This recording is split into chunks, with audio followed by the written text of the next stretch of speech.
Hello and welcome to LKKC education. हम budget का part 1 discussion कर चुके हैं। आज हम पार्ट 2 डिस्कशन करने वाले हैं। ठीक है, जैसे कि हमने पार्ट 1 में डिस्कशन किए थे, बजट का मतलब क्या होता है, बजट कौन सा आर्टिकल में, आर्टिकल 112 में बजट आज एनुअल फाइनेंशियल स्टेटमेंट के हिसाब से डील करता है। ठीक है, इसके अलावा हमने बात की थी इंडिया का पहला बजट कौन प्रेजेंट किए, पहला प्राइम मिनिस्टर कौन हुए थे जिन्होंने बजट प्रेजेंट किए थे। ये सारा डिटेल तो हमने ऑलरेडी कर चुके हैं। इसके अलावा जो बजट का मेन कंपोनेंट होता है वो डिस्कशन किए थे। एक साइड में होता है क्या, इनकम और रिसीट होता है, दूसरे साइड में होता है एक्सपेंडिचर, और ये एक्सपेक्टेड होता है, expected income and expenditure for a financial year.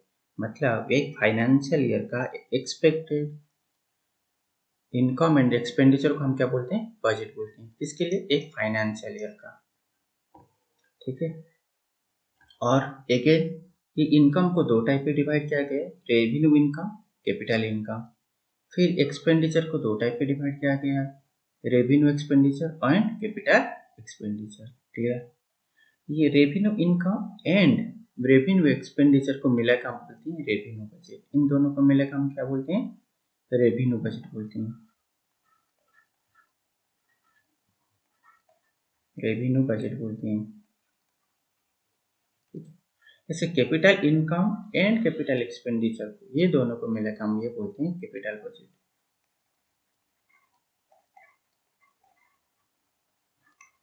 ठीक है, चलो आगे बढ़ते हैं। नेक्स्ट हमने बात की थी इनकम एंड रिसिप्ट, जिसमें हम ये बात की थी कि रेवेन्यू इनकम क्या होता है एंड कैपिटल इनकम क्या होता है।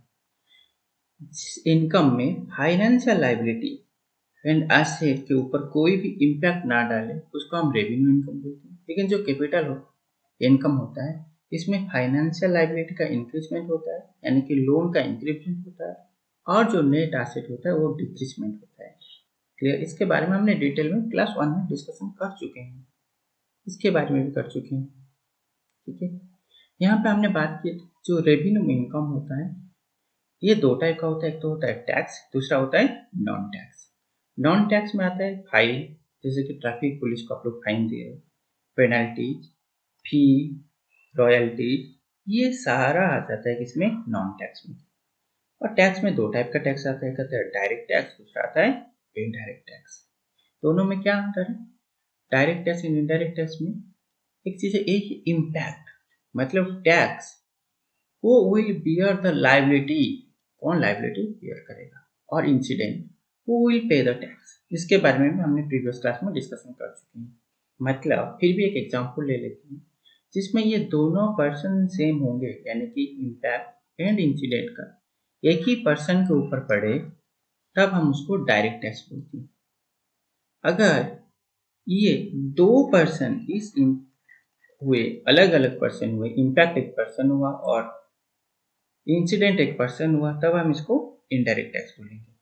एग्जाम्पल क्या है, इनकम टैक्स इस पर्सन के ऊपर पड़ा और यही पर्सन ही इस पर्सन के ऊपर इम्पोज हुआ और यही पर्सन को ही टैक्स पे करना है, तब ये डायरेक्ट टैक्स होगा। जैसे कि मैं जीएसटी बोल रहा हूँ। क्लियर। जीएसटी जैसे कोई दुकानदार खरीदता है उसको देना होगा, मान के चलो इनके पास एक शॉप है, एक शॉपकीपर है, तो इनको टैक्स देना पड़ेगा, लेकिन एक्चुअल में जो टैक्स देगा वो कौन देगा, कस्टमर देगा। तो ये दो अलग अलग पर्सन हो गए। यहाँ पे जो कस्टमर है वो इंसिडेंट है और जो दुकानदार है वो क्या है, इम्पैक्ट है। तब ये क्या हो जाएगा भाई, इनडायरेक्ट टैक्स। क्लियर। यहाँ तक हमने ऑलरेडी पढ़ चुके थे। आगे बढ़ते हैं, सिस्टम ऑफ टैक्सेशन। टैक्सेशन का सिस्टम क्या होता है, सबसे पहले बोल रहा है प्रोग्रेसिव टैक्स। क्या होता है, प्रोग्रेसिव टैक्स। प्रोग्रेसिव टैक्स का मतलब ये होता है जैसे ही आपका इनकम बढ़ता जाएगा, जैसे ही आपका इनकम बढ़ता जाएगा, ठीक है, आपका इनकम बढ़ने पर, नहीं तो आपका प्रोडक्शन बढ़ने पर टैक्स भी बढ़े, टैक्स भी बढ़े, तब हम उसको क्या बोलेंगे, प्रोग्रेसिव टैक्स। एग्जाम्पल ले लेते हैं समझने के लिए। फॉर एग्जाम्पल, आपका इनकम जब 0 टू लेके 5 लाख तक था, जब आपका इनकम 0 टू 5 लाख तक था, तब आपका टैक्स था नील, आप कुछ भी टैक्स नहीं देते। जब आपका इनकम 5 लाख से बढ़ के 10 लाख हो गया तब आपने टैक्स दिए 10%। अगेन जब आपका इनकम 10 से 15 लाख हो गया, 10 से 15 लाख हो गया तब आप लोग टैक्स दिए 20%। मतलब इनकम बढ़ रहा है, टैक्स का परसेंटेज भी बढ़ रहा है। ये जो कंसेप्ट होता है इसको हम क्या बोलेंगे, प्रोग्रेसिव टैक्स बोलेंगे। मतलब इनकम बढ़ेगा तो टैक्स भी बढ़ता जाएगा, टैक्स का परसेंटेज भी बढ़ता जाएगा, तब हम इसको बोलेंगे प्रोग्रेसिव टैक्स। दूसरा उसका अपोजिट होता है रिग्रेसिव टैक्स। सेम कंडीशन है भाई, जैसे ही आपका इनकम बढ़ता जाएगा, जैसे ही आपका इनकम बढ़ता जाएगा टैक्स का जो परसेंटेज है वो क्या होता रहेगा, डिक्रीज होता जाएगा। फॉर एग्जाम्पल आपका इनकम था 0 to 5 लाख और आप टैक्स देते थे 20%।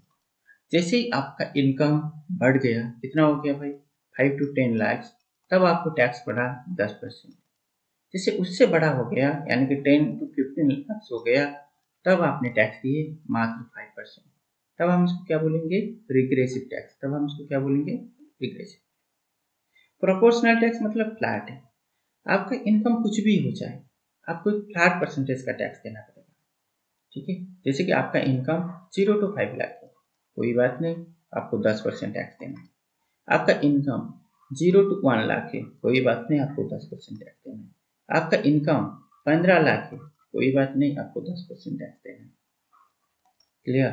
आपका इनकम 20 लाख से, कोई बात नहीं, आपको कितना, वही 10% ही टैक्स देना है। मतलब आपका इनकम कुछ भी हो जाए, you have to give a flat rate of tax.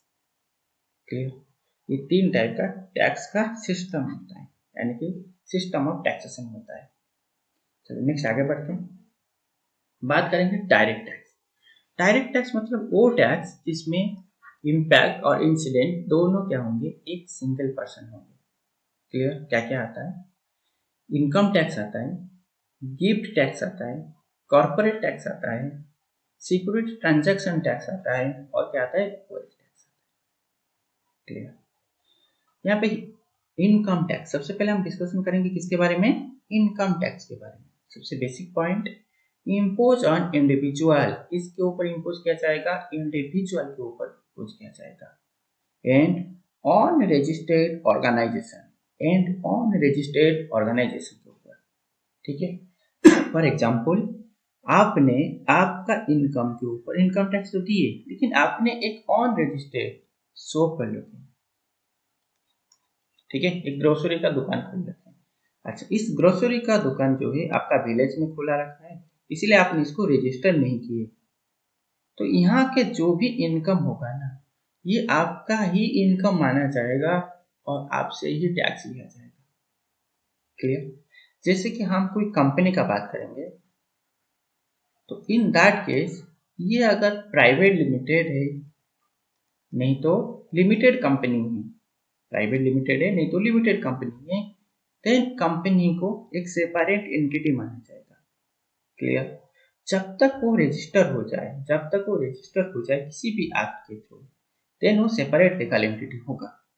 लेकिन जब तक वो रजिस्टर ही ना हो तब तक इसको एक सेपरेट एंटिटी नहीं माना जाएगा, और आपका इनकम के साथ कंपनी का इनकम को ऐड करके इनकम टैक्स लिया जाएगा by government. Clear. Income tax का जो इंट्रोडक्शन किया गया था ये 1860 को हुआ था। आगे अगेन अगर हम बात करेंगे 873 को इसको क्या कर दिया गया, विथड्रॉ क्या कर दिया गया, अगेन 1886 में इसको री इंट्रोड्यूस किया गया, तब से आज तक इनकम टैक्स है। अच्छा, स्लैब रेट देखो, अभी के लिए हमारे पास 2 स्लैब रेट चल रहा है। अभी हमारे पास कितना स्लैब रेट चल रहा है, तो एक होता है ओल्ड स्लैब रेट और एक होता है new slab rate. For example यहाँ पे मैंने टोटल एनुअल सैलरी 12 लाख लिए हैं और टैक्स का कैलकुलेशन करने के लिए कोशिश की। सबसे पहले 0 to 5 लाख 0%, यानी कि कोई भी टैक्स देना नहीं पड़ेगा। मान के चलो जैसे कि मैंने बताया आपका सैलरी 12 लाख है, तो 5 लाख तक आपको कोई भी सैलरी नहीं देना पड़ा, कोई भी टैक्स नहीं देना पड़ा, तो क्या होगा, 5 लाख का तुम्हारा बचा कितना, 7 लाख। अच्छा, 5 to 10 लाख तक आपको 20% टैक्स देना है, तो आगे 5 लाख के लिए आपको कितना देना है, 20%। कितना देना है, 20%। तो ये 5 लाख का 20% कितना हो गया भाई, 1 लाख हो गया। क्लियर। अच्छा, 10 lakh and above you have to pay 30%। लेकिन हमारे पास कितना बचा है, हमारे पास तो बचा है बस 2 ही लाख बचा है, 2 लाख का 30% यानी 60,000। तो टोटल टैक्स यहाँ पे कैलकुलेट होगा, वो होगा 1,60,000। क्लियर? क्योंकि 0 to 5 ये नील था, तो 5 लाख में हमने कोई भी टैक्स नहीं दिया। 5 लाख जो कि 10 से 5 लाख यहाँ पे हमने टैक्स दिए हैं 1 लाख का, क्योंकि 20% कैलकुलेट करके। यहाँ पे 10 लाख एंड एबव के ऊपर 30% टैक्स कैलकुलेट करके हमने 60,000 दिए। टोटल कितना टैक्स दिए? 1,60,000। क्लियर?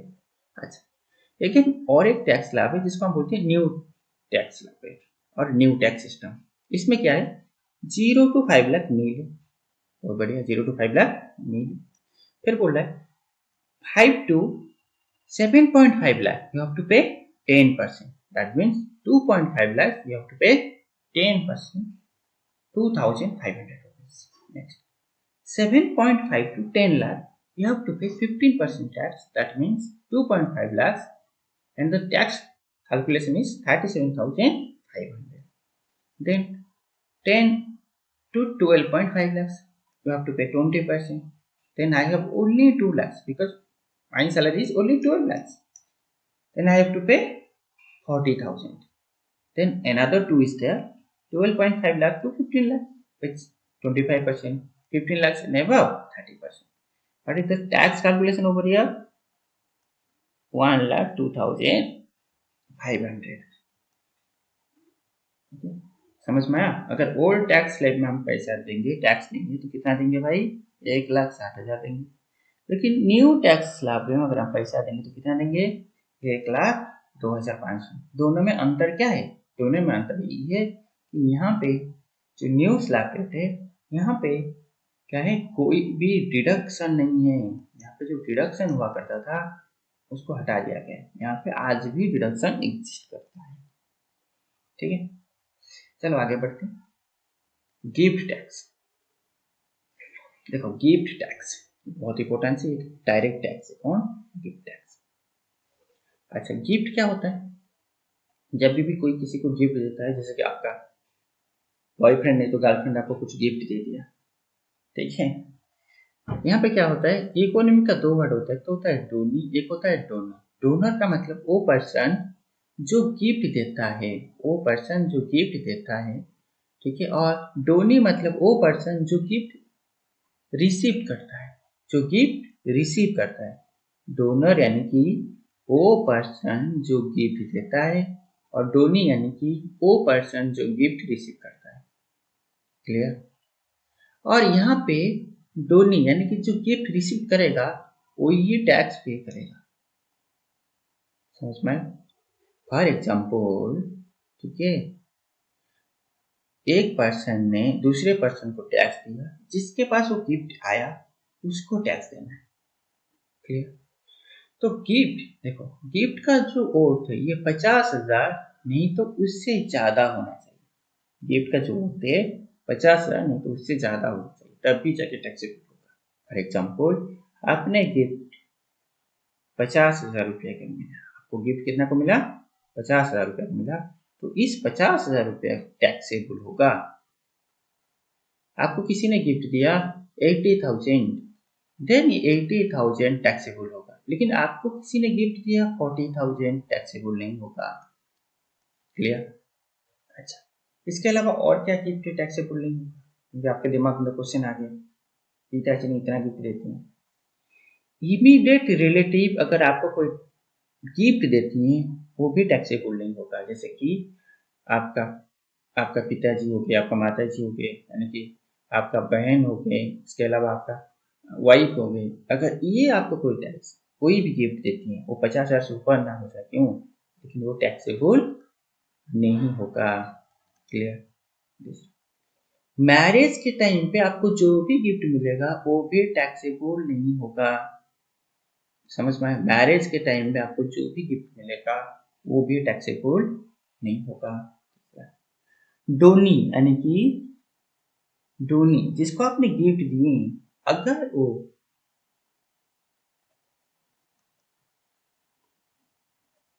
जिसको आपने गिफ्ट दिए अगर वो रिलीजियस नहीं तो चैरिटेबल ट्रस्ट है, तब वो टैक्सेबल नहीं होगा। उसके हिसाब से डोनर अगर रिलीजियस और चैरिटेबल ट्रस्ट है तब भी ये टैक्सेबल नहीं होगा। क्लियर। तीसरा, गिफ्ट टैक्स का कोई भी परसेंटेज नहीं है, मतलब इसका कोई स्पेसिफिक परसेंटेज नहीं है। ये क्या होगा, ये आपका इनकम के साथ ऐड हो जाएगा और इनकम से ऐड होने के बाद टैक्सेबल होगा इनकम टैक्स के हिसाब से। क्लियर। इसका कोई स्पेसिफिक परसेंटेज नहीं होता है, ये आपका इनकम के साथ ऐड होगा और टैक्सेबल होगा। क्लियर। आगे बढ़ते हैं। Next, wealth tax. ये वेल्थ टैक्स तो आज के डेट में है नहीं, इंट्रोड्यूस किया गया था 1957 में, ठीक है, लेकिन 2015 में इसको हटा दिया गया। मतलब 2015 से आज तक वेल्थ टैक्स एग्जिस्ट ही नहीं करता है। इसके अलावा और भी 2 टैक्स हमने क्या छोड़ दिए, यहाँ पे देख लेते हैं। कॉर्पोरेट टैक्स क्या है, कॉर्पोरेट टैक्स। अगर मैं बात कर रहा हूँ कॉर्पोरेट टैक्स, ये कॉर्पोरेट टैक्स कौन लोग देते हैं, ध्यान दो, ये कॉर्पोरेट टैक्स देती है कंपनी। ये कौन सा कंपनी, देखो कोई भी कंपनी अगर इनकम करता है, कोई भी कंपनी अगर इनकम करता है, जैसे कि एबीसी लिमिटेड, ये एबीसी लिमिटेड जो है ये अपना इनकम के ऊपर टैक्स देता है। जैसे कि हम लोग अपने इनकम के ऊपर टैक्स देते हैं तो क्या बोलते हैं, इनकम टैक्स। जैसे कंपनी अगर अपने इनकम के ऊपर टैक्स देगा देन हम उसको क्या बोलेंगे, कॉर्पोरेट टैक्स। देन हम उसको क्या बोलेंगे, कॉर्पोरेट टैक्स। क्लियर। अच्छा, अगर कोई कंपनी का इनकम, अगर कोई कंपनी का इनकम 50,000 है, नहीं तो नेट इनकम कितना हो गया भाई, 50,000, नहीं तो 1 लाख, नहीं तो 2 लाख, उसको इन इनकम के ऊपर टैक्स देना पड़ेगा। कितना परसेंट, 25% और 30%। 25% नहीं तो 30%। आप बोलेंगे सर क्या मतलब हुआ इसका, मतलब ये है अगर इनका सेल्स टर्नओवर,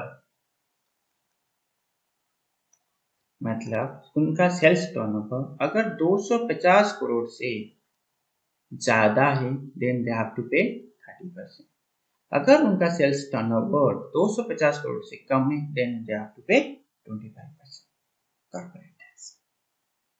क्लियर, समझ में आया। अच्छा, सेल्स टर्नओवर क्या होता है, सर एबीसी लिमिटेड कुछ प्रोडक्ट बना रहा है, अगर वो कुछ प्रोडक्ट बनाएगा, फॉर एग्जांपल उसने मोबाइल बना तो मोबाइल तो बेचेगा।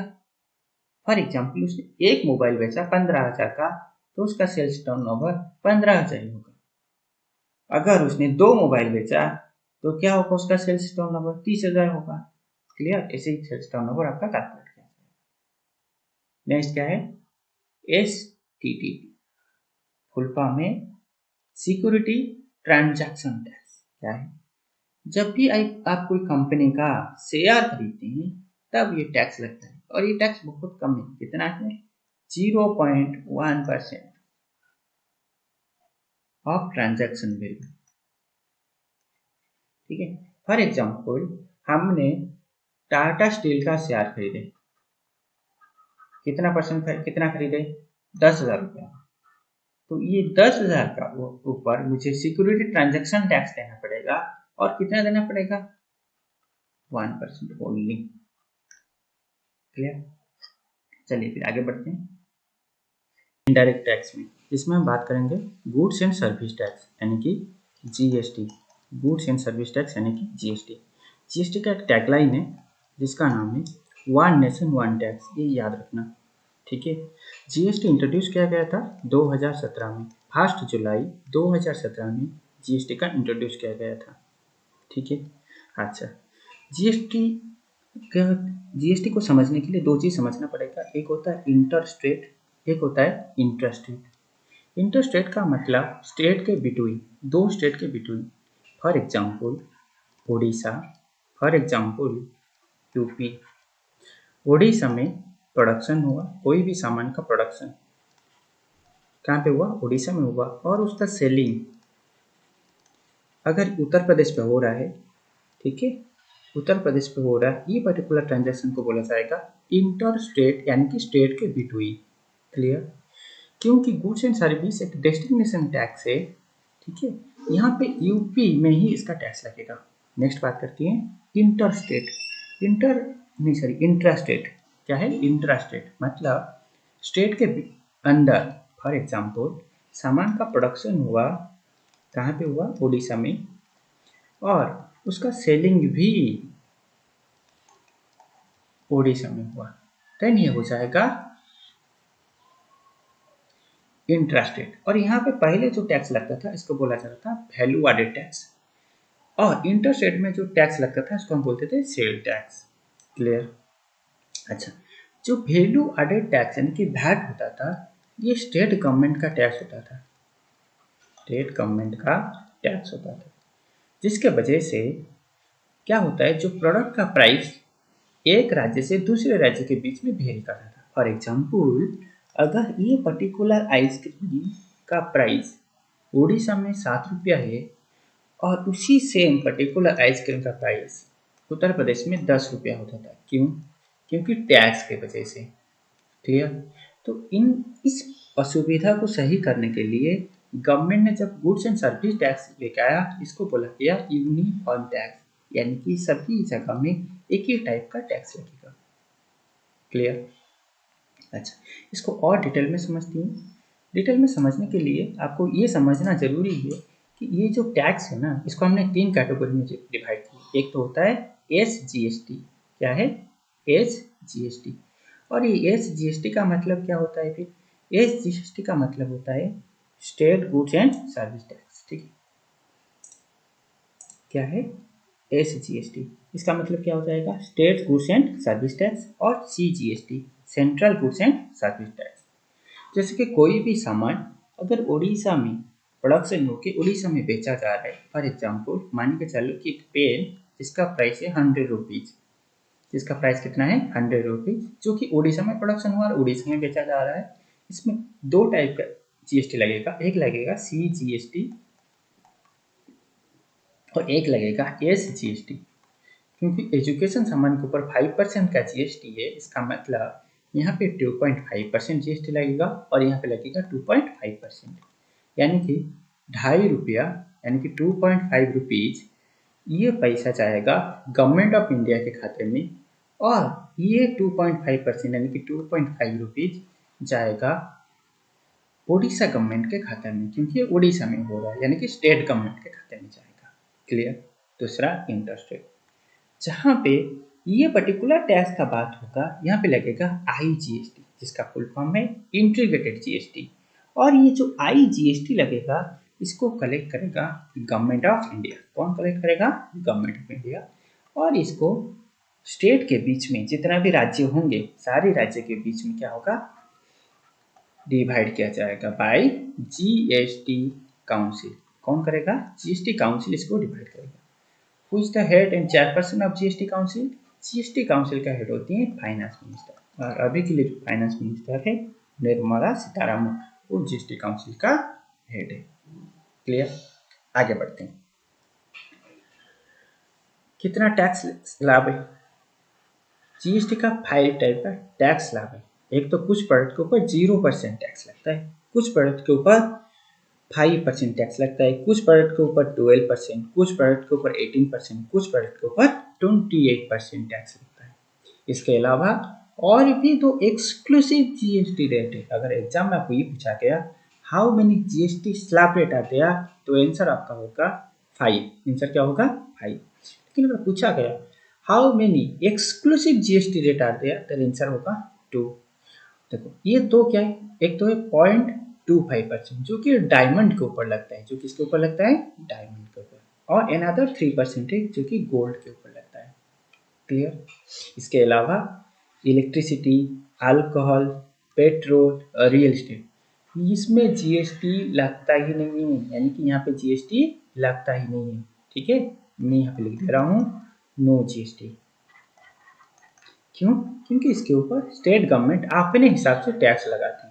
समझ में आया? क्योंकि इसके ऊपर जो स्टेट गवर्नमेंट होती है, जो राज्य सरकारें होती हैं, वो अपने हिसाब से टैक्स लगाती हैं, इसीलिए इन प्रोडक्ट को यानी कि electricity, alcohol, petrol and real estate को जीएसटी से बाहर रखा गया है। क्लियर? ठीक है। अच्छा, कुछ फैक्ट है जिसको आपको याद रखना है। अभी तक टोटल 160 कंट्री ने जीएसटी इंप्लीमेंट किए। अभी तक टोटल 160 कंट्री ने जीएसटी इंप्लीमेंट किए और इससे सबसे ज़्यादा हाईएस्ट रेट इंडिया के पास है जो कि 28%। कितना है? 28%। अच्छा, फर्स्ट कंट्री जो कि जीएसटी इंट्रोड्यूस किया था वो था फ्रांस। कब किया था? 1964 में किया था। जीएसटी क्या होता है? एक डेस्टिनेशन बेस्ड टैक्स होता है and IGST is collected by government of India and IGST is collected by government of India. IGST का फुल फॉर्म क्या है? Integrated goods and service tax. अच्छा, ये तो हो गया भाई इनकम का। ये टोटल हमारे क्या किसके बारे में बात कर लिए? इनकम के बारे में बात कर ली। थोड़ा पीछे चलिए थी, दिखती हैं। ठीक है, ये हो गया ना tax and non tax. Tax के बारे में बात कर ली, नॉन टैक्स के बारे में बात कर ली, इनडायरेक्ट एंड डायरेक्ट। ये तो हो गया। नॉन टैक्स तो fine, penalties, fee and royalties के बारे में हम ऑलरेडी बात कर चुके हैं। आगे बढ़ते हैं। एक्सपेंडिचर। चलो, जो एक्सपेंडिचर होता है क्या होता है? एक्सपेंडिचर होता है, इसको हमने दो कैटेगरी में डिवाइड कर दिया। तो रेवेन्यू एक्सपेंडिचर, एक क्या है आपका? Capital expenditure. अच्छा, सेम कंडीशन है। जो कैपिटल एक्सपेंडिचर होगा इसमें फाइनेंशियल लायबिलिटी कम होगा और एसेट इंक्रीज करेगा। शायद आपको याद होगा हम जब पढ़े थे कैपिटल इनकम पढ़े थे। क्या पढ़े थे? कैपिटल इनकम पढ़े थे। तब हम ये दिखे थे कि जो फाइनेंशियल लायबिलिटी था वो इंक्रीज कर रहा था और जो एसेट था वो क्या करता था? डिक्रीज। अभी फाइनेंशियल लायबिलिटीज का मतलब क्या होता है? फाइनेंशियल लायबिलिटी का मतलब होता है लोन और डेब्ट। ठीक है। अच्छा, ये जो loan, for example government of India ने लोन लिया वर्ल्ड बैंक से, तो क्या हो जाएगा? Financial liability. ठीक है, ये क्या हो जाएगा? इनकम होगा और इसमें फाइनेंशियल लायबिलिटी क्या होता था? इंक्रीज करता था। लेकिन इसमें क्या है? रीपेमेंट ऑफ लोन आएगा, रीपेमेंट ऑफ लोन। इसमें फाइनेंशियल लायबिलिटी कम होगा। ठीक है, अदरवाइज न्यू एसेट का क्रिएशन होगा, तब हम इसको बोलेंगे कैपिटल एक्सपेंडिचर। पहला। दूसरा, जो कैपिटल एक्सपेंडिचर होता है ये लॉन्ग टर्म एक्सपेंडिचर होता है। क्या होता है? लॉन्ग टर्म एक्सपेंडिचर होता है।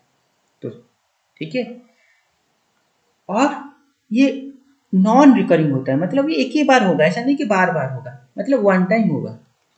समझ में आ रहा है ना? बार बार नहीं होगा, एक ही बार होगा। और ये डेवलपमेंट एक्सपेंडिचर होता है, मतलब इस एक्सपेंडिचर में डायरेक्टली डेवलपमेंट होता है। इस बात को ध्यान देना, डायरेक्ट डेवलपमेंट होता है। क्लियर? अच्छा, यहाँ पे आ जाती है रेवेन्यू एक्सपेंडिचर में। इसमें फाइनेंशियल लायबिलिटी और एसेट के ऊपर कोई इम्पैक्ट नहीं आएगा, जैसे कि रेवेन्यू इनकम में होता था। क्लियर? और ये शॉर्ट टर्म के लिए होता है, ये शॉर्ट टर्म के लिए होता है। रिकरिंग मतलब ये बार बार होगा। क्लियर? ये नॉन डेवलपमेंट एक्सपेंडिचर है, इसमें ज़्यादा कुछ डेवलपमेंट नहीं होता है। चलो एग्जाम्पल के फॉर्म में हम देख लेते हैं। ओल्ड एज पेंशन, हम किसका बात कर रहे हैं? ओल्ड एज पेंशन का बात कर रहे हैं। किसका बात कर रहे हैं? ओल्ड एज पेंशन, मतलब जो वार्धक्य भत्ता मिल रहा है उसके बारे में बात कर रहे हैं। अच्छा, ओल्ड एज पेंशन में क्या होगा? कौन सा होगा? ये रेवेन्यू होगा कि कैपिटल एक्सपेंडिचर होगा? अच्छा, एक बात बताओ, ओल्ड एज पेंशन, ठीक है ना, जो ओल्ड एज पेंशन ये शॉर्ट टर्म होगा कि लॉन्ग टर्म होगा? जाहिर सा बात है, हर महीना गवर्नमेंट को देना पड़ेगा, तो ये क्या होगा? शॉर्ट टर्म होगा। ठीक है, बजट क्या होता है? जनरल एक फाइनेंशियल ईयर के लिए होता है ना। लेकिन यहाँ पे हम ओल्ड एज पेंशन क्या कर रहे हैं? हर महीना दे रहे हैं, तो क्या होगा? शॉर्ट टर्म होगा। हर महीना दे रहे हैं, इसका मतलब रिकरिंग भी होगा। समझ में आया? क्या इसमें कुछ डेवलपमेंट होता है? डायरेक्ट डेवलपमेंट कुछ होता है क्या? आंसर ये नहीं होता है। तो ये क्या हो जाएगा फिर? रेवेन्यू एक्सपेंडिचर होगा।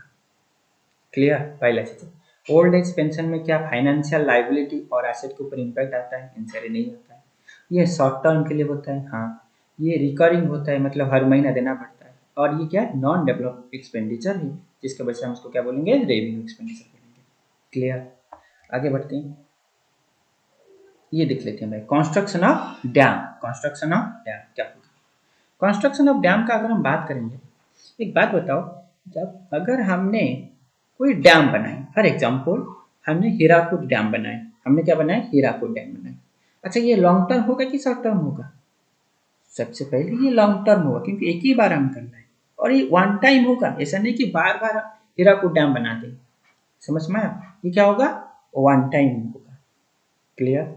और ये डेवलपमेंट एक्सपेंडिचर है। क्यों? क्योंकि इसके वजह से हमारे इंफ्रास्ट्रक्चर का डेवलपमेंट हुआ है, आगे जाके एग्रीकल्चर का भी डेवलपमेंट होगा।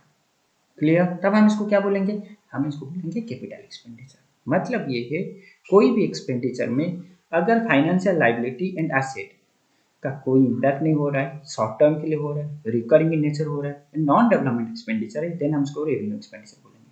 कैपिटल एक्सपेंडिचर वो एक्सपेंडिचर होगा जिसमें फाइनेंशियल लायबिलिटी कम होगा, नहीं तो एसेट इंक्रीज करेगा, लॉन्ग टर्म के लिए होगा, वन टाइम होगा, और क्या होगा? डेवलपमेंट एक्सपेंडिचर होगा। नेक्स्ट क्या बात कर रहे हैं? अच्छा, एक्सपेंडिचर ऑन डिफेंस। गलत हो गया है, defence in India, expenditure of defence in India. ठीक है। अच्छा, इसका मतलब क्या है कि डिफेंस में जो पैसा खर्चा हो रहा है गवर्नमेंट का, चलो ये एसबीआई का क्वेश्चन रहा यार।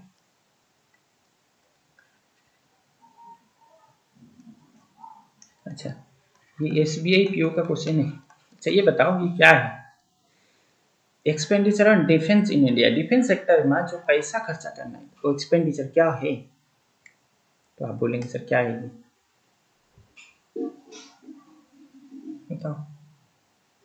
अच्छा, एक बात बताओ, हम हर साल एक्सपेंड डिफेंस के लिए पैसा खर्चा कर रहे हैं क्या? आंसर है हाँ, कर रहे हैं। यानी कि क्या है? रिकरिंग इन नेचर है। क्या इसमें हमारा कंट्री का डायरेक्टली कोई डेवलपमेंट होता है?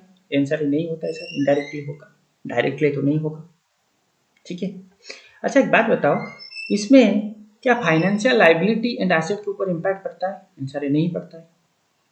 तो ये क्या होगा? ये है रेवेन्यू एक्सपेंडिचर होगा। क्लियर? इसे सैलरी, सैलरी भी क्या होगा? Revenue expenditure. Repayment of loan, repayment of loan क्या होगा? कैपिटल एक्सपेंडिचर होगा। कैसे होगा रिपेमेंट ऑफ लोन? देखो, रीपेमेंट ऑफ लोन, अगर आपने वर्ल्ड बैंक से लोन लिए 500 करोड़, तो आप, मैं छोटा सा एग्जांपल ले रहा हूँ, मैं 500 करोड़ से ली, तो ये पहले तो क्या है, एक ही टाइम आप देंगे, और इसमें आपका क्या होगा? डेवलपमेंट भी होगा। तो क्या होगा? कैपिटल, ये क्या होगा भाई? कैपिटल एक्सपेंडिचर होगा, क्योंकि कैपिटल इनकम को हम क्या कर रहे हैं? चुकता कर रहे हैं। क्लियर? अच्छा, तो उसके बाद बात करते हैं सिचुएशन। एक तो होता है आपका कौन सा सिचुएशन, नहीं तो आप इसको बोल सकते हैं टाइप्स ऑफ बजट। एक होता है सरप्लस बजट। क्या है? Surplus budget.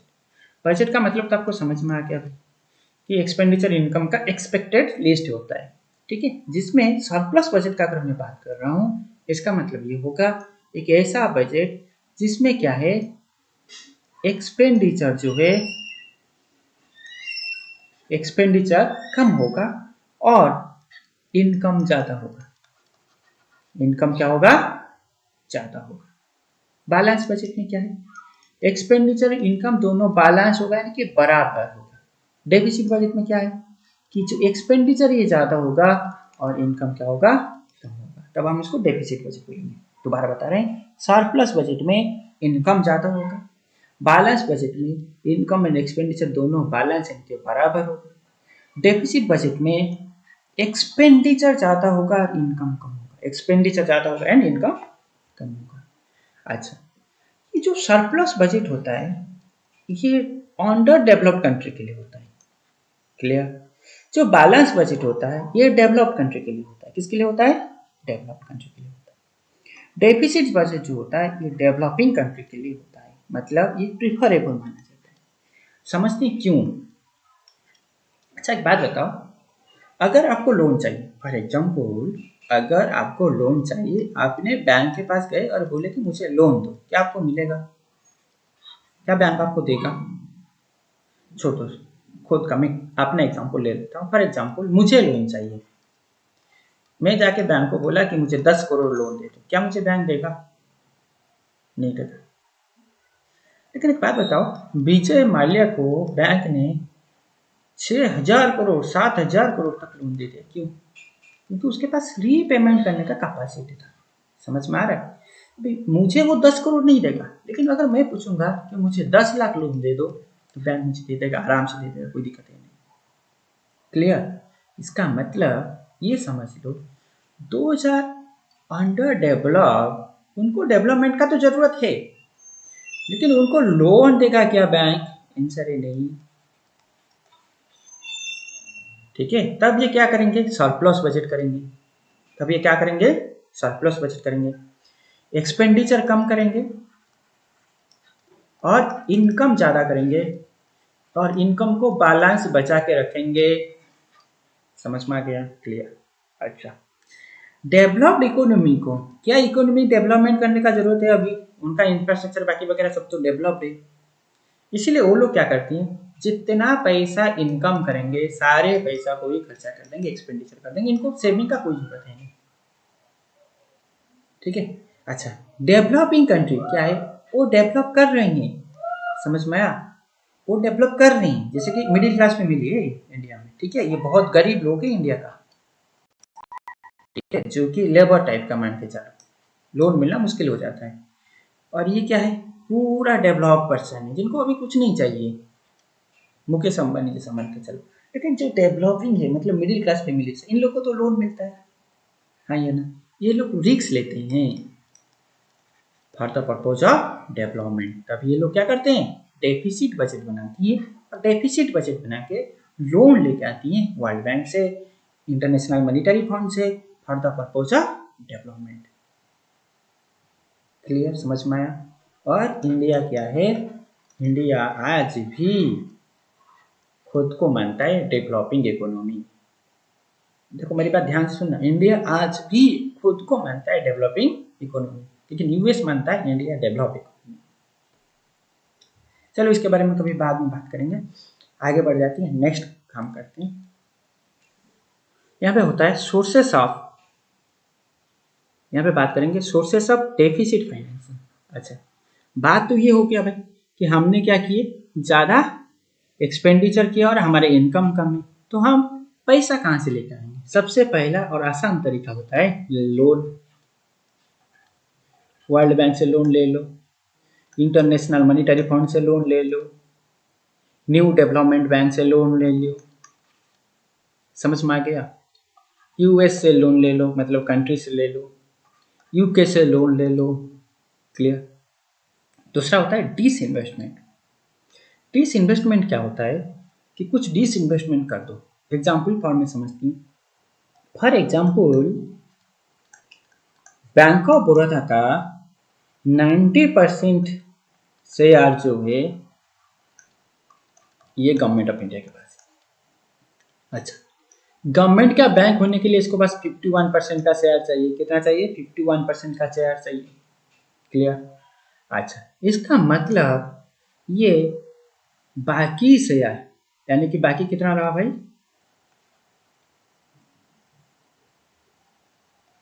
बाकी 39% ऑफ शेयर ये बेच सकता है कि नहीं बेच सकता है? बेच सकता है, तो उसको पैसा मिलेगा, हाँ या ना? इसको हम बोलेंगे डिस इन्वेस्टमेंट। किसी ने स्टूडेंट ने क्वेश्चन पूछा, नहीं सर 51 नहीं, अगर वो पूरा बेच दिया तो, पूरा 90% बेच दिया तो देन हम इसको डिस इन्वेस्टमेंट नहीं करेंगे, हम इसको बोलेंगे प्राइवेटाइजेशन। क्या बोलेंगे? प्राइवेटाइजेशन, मतलब उसको गवर्नमेंट प्राइवेट ही कर दिया। क्लियर? मतलब ऐसे में गवर्नमेंट को पैसा मिलता है डेफिसिट फाइनेंस करने के लिए, डेफिसिट को मैनेज करने के लिए, लोन के फॉर्म पे डेफिसिट को मैनेज होता है। न्यू इनडायरेक्ट टैक्स, गवर्नमेंट कभी कभी क्या करता है, न्यू इनडायरेक्ट टैक्स लगा देता है। ठीक है, जैसे कि आप लोग को शायद याद होगा 2015 में एक न्यू इनडायरेक्ट टैक्स आया था कुछ टाइम के लिए, जिसको हम बोलते हैं स्वच्छ भारत सेस। समझ में आया? जिसको हम क्या बोलते हैं? स्वच्छ भारत सेस, जो कि 1.5% था इनकम का। क्लियर? ये भी एक तरीका है। प्राइवेटाइजेशन हो गया, डिसइन्वेस्टमेंट हो गया, लोन हो गया, न्यू इनडायरेक्ट टैक्स हो गया। इसके अलावा प्रिंटिंग ऑफ न्यू करेंसी, ये भी एक तरीका है, लेकिन ये खतरनाक तरीका है। इसमें क्या होगा? कैश फ्लो इंक्रीज करेगा, और ये इकोनॉमी के लिए सही नहीं है, क्योंकि इसमें होता क्या है, इन्फ्लेक्शन का इंक्रीजमेंट होता है। क्या होता है? इन्फ्लेक्शन का इंक्रीजमेंट होता है। समझ में आया? अरे इन्फ्लेक्शन क्या होता है ये हम एक पर्टिकुलर चैप्टर में पढ़ेंगे, क्योंकि इन्फ्लेक्शन होगा। क्लियर यहाँ तक? चलो आगे बढ़ लेते हैं थोड़ा सा। यहाँ पे बात होता है टाइप्स ऑफ डेफिसिट। कितना टाइप का डेफिसिट है? सबसे पहले होता है टोटल डेफिसिट। डेफिसिट में होता है क्या है? एक्सपेंडिचर ही ज्यादा होता है ना, इनकम कम होता है। तो अगर टोटल एक्सपेंडिचर से मैं अगर टोटल इनकम को माइनस कर दूं, जो आएगा उसका हम बोलेंगे टोटल डेफिसिट। क्लियर? अच्छा, तो रेवेन्यू डेफिसिट क्या होगा? अगर मैं रेवेन्यू एक्सपेंडिचर से रेवेन्यू इनकम को माइनस कर दूं, जो आएगा उसको हम बोलेंगे revenue deficit. Clear? Fiscal deficit क्या होगा कि total expenditure minus income, total expenditure minus income, जिसमें हम जो लोन को क्या नहीं करेंगे, ऐड नहीं करेंगे। अभी चीजों को ध्यान दो। टोटल इनकम बनता कैसे? टोटल इनकम यही बनता है ना कि कैपिटल इनकम, ये हमने पढ़े थे, प्लस रेवेन्यू इनकम। अच्छा, रेवेन्यू इनकम में दो आता है, एक आता है कौन सा? टैक्स, और एक आता है नॉन टैक्स। टैक्स में भी दो आता है, direct tax, indirect tax. Clear? ये हमने पढ़ लिया। अच्छा, कैपिटल इनकम दो टाइप का होता है। एक होता है बोरोइंग, यानी कि लोन। ठीक है, समझ में आ गया? एक बोरोइंग होता है यानी कि लोन होता है। दूसरा क्या होता है? नॉन बोरोइंग, जो कि लोन नहीं होता है। क्लियर? समझ में आया मेरी बात? ये जो लोन्स होगा, for example government of India ने लोन लिया वर्ल्ड बैंक से, ये यहाँ पे इंक्लूडेड नहीं होगा। क्लियर? किसमें? फिस्कल डेफिसिट में। इसके अलावा और एक होता है प्राइमरी डेफिसिट, जो बोलता है कि जो फिस्कल डेफिसिट होगा, इससे अगर मैं इंटरेस्ट पेमेंट को माइनस कर दूं, इंटरेस्ट पेमेंट ऑफ बोरोइंग, जितना भी लोन लेता है उसका इंटरेस्ट पेमेंट को माइनस कर दूं, जो है तो उसको हम क्या बोलेंगे? प्राइमरी डेफिसिट बोलेंगे। क्लियर? ठीक है, ये कुछ आपका बजट का कंसेप्ट रहा। ठीक है, थैंक यू। एक बात आपको बता दें कि नेक्स्ट क्लास में हम जो भी पढ़ेंगे उन सभी को डिटेल में एमसीक्यू फॉर्म पे डिस्कशन किया जाएगा। ठीक है, thank you for watching. Kindly subscribe, share and like our videos.